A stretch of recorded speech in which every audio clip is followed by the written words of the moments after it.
Julius Mucunguzi, the spokesperson of the Electoral Commission, has said every Ugandan has a right to express interest in standing for the presidency. Mucunguzi told Bbeg Media today at the EC offices that people picking forms are not yet candidates.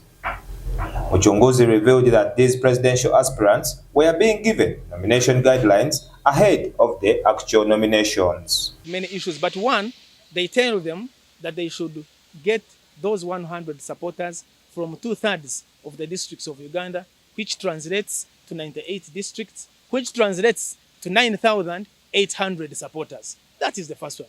The second talks about the money, the non-refundable fee of nomination fees.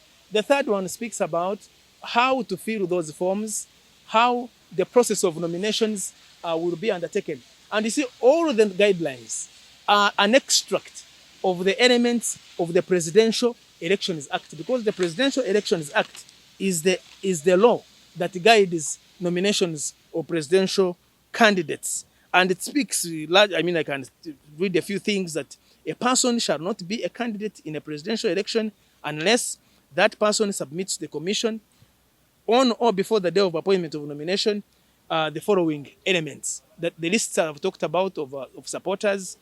I beg your pardon.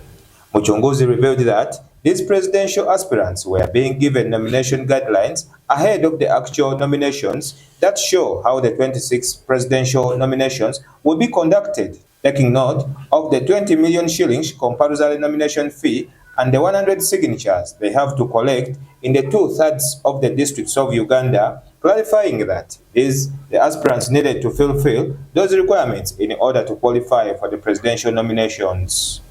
The money that needs to be paid, and then the different evidences of education to show that you have a minimum level of education of A level, and so forth and so forth.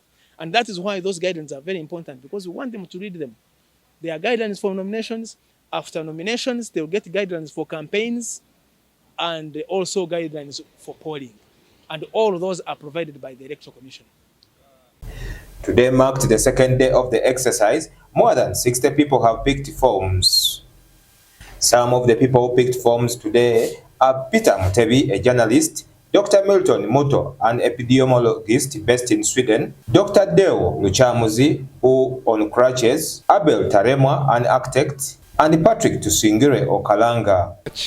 As we have said, our campaign is centered on two words: resetting Uganda. That's why our agenda will be called Resetting Uganda Economic Transformation Agenda, where our focus will be focusing on resetting the whole economy of Uganda. That's why we shall be talking about environmental resetting. We shall be focusing on climate change.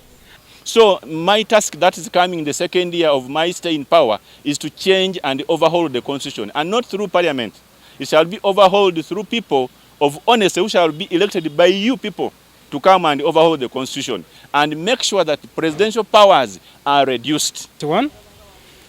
Our slogan this year as Ugandans is transforming Uganda through transparency and democracy. The reason why we chose that slogan, we believe that with transparency and democracy, everything would be as easy as it would have been since independence. And since we have millions of Ugandans out there, especially youth who have completed their studies, who are under unemployment and unemployed, we believe that with this slogan, we can achieve big. And the year is perhaps 2030.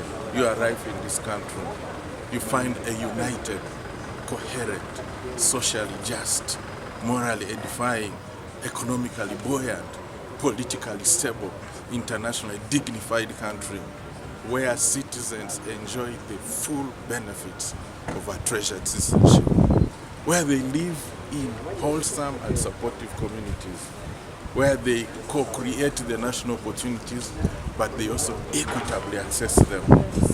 That is the country that I envisage, and given the opportunity, we'll work together to create that country where your life counts, where you're important, where you are treated like the treasure of the state.